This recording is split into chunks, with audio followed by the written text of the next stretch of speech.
What is needed to generate life? A good project and someone to undertake it. Work, of course, is inevitable, but first of all, a theme is necessary and a challenge as high as our inspiration. Our theme, the oceans. A heritage for the future. Our challenge, a new city. And to prove what we were capable of, Parque EXPO required 815 acres of degraded area in Lisbon's East End. We used 1.1 million tons of concrete, 35,000 tons of steel, 100,000 cubic meters of granite, and an enormous amount of determination. We transformed a degraded and depressed area of the city into a symbol of Portuguese talent.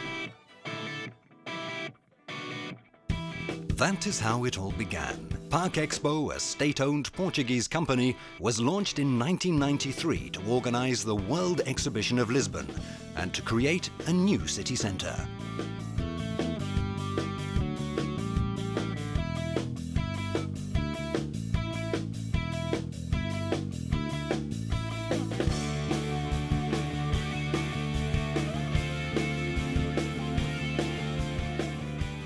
With a new concept of space, with buildings designed by some of the most renowned architects worldwide and a vast access network, EXPO'98 would become an extraordinary celebration of the oceans.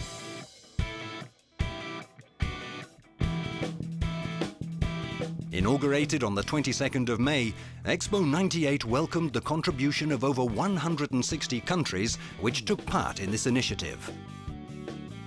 A record participation among world exhibitions.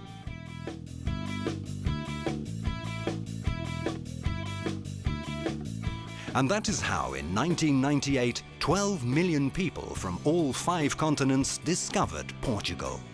In the course of 5 months, 10,000 shows and concerts were held.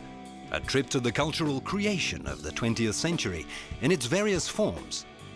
Music, ballet, opera, cinema, literature, theatre, sports.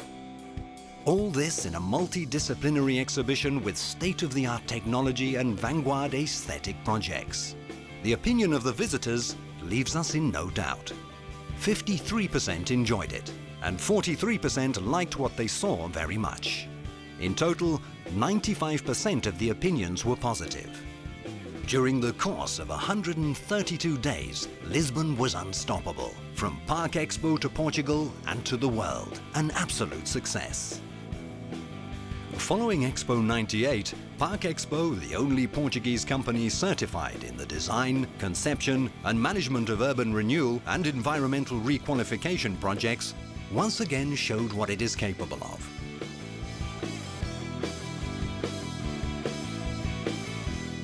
With us, Lisbon acquired a new dimension and Portugal discovered a new city, Parque das Nações. Along 5 kilometers of the riverfront, Parque EXPO provided Lisbon with 271 acres of green spaces. Urban planning was defined as a response to the needs of the ideal city.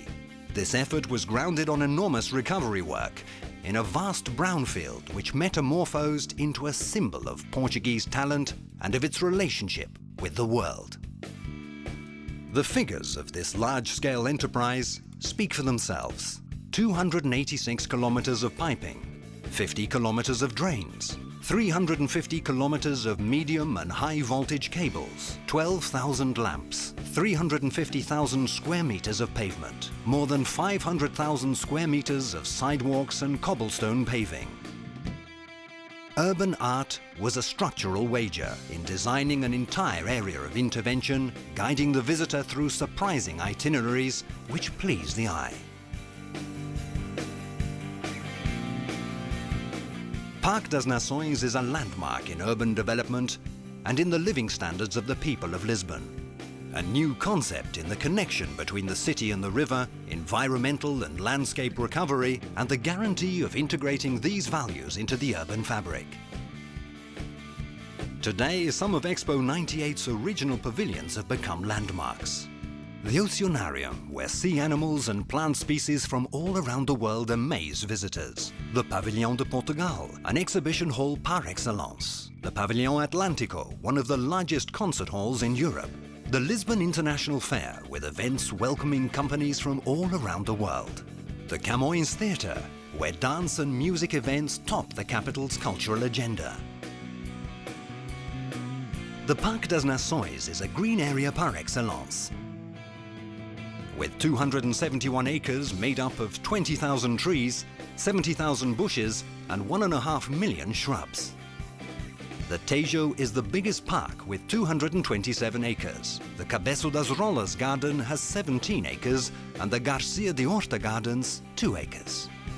Going for a stroll at Parque das Nações is one of its visitors' favorite pastimes. In no other place in Lisbon can you find this freedom of circulation, this view and sensation of well-being. Here, Parque Expo carried out a vast operation of environmental regeneration, decontaminating the soil previously occupied by oil companies, draining underground waters and placing in a sanitation system, decontaminating and regulating the mouth of the Trancão River. Those who live in Parque das Nações have an array of support services at their disposal. Businesses, schools, leisure spaces, restaurants and sports infrastructures and hospitals. The quality of this part of the town has also attracted higher education and student dorms, as well as other institutions such as the European Maritime Safety Agency. With its easy access, the Parque das Nações became one of the most thriving areas of the city.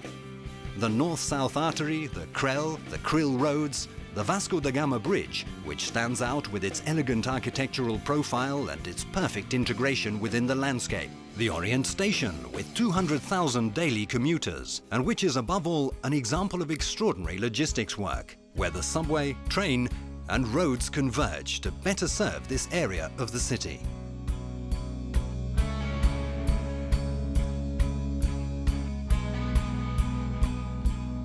It is also noteworthy that this is a project with enormous financial impact. Parque Expo's intervention in the east end of Lisbon represented a contribution of 3.715 billion euros towards public administration revenue. Parque das Nações also became a place of reference for the implementation of the most prestigious domestic and multinational companies, as well as for international organizations that are symbols of Lisbon and Portugal today. A phenomenon that has also led the hotel industry to settle here, contributing towards significantly boosting this area of Lisbon.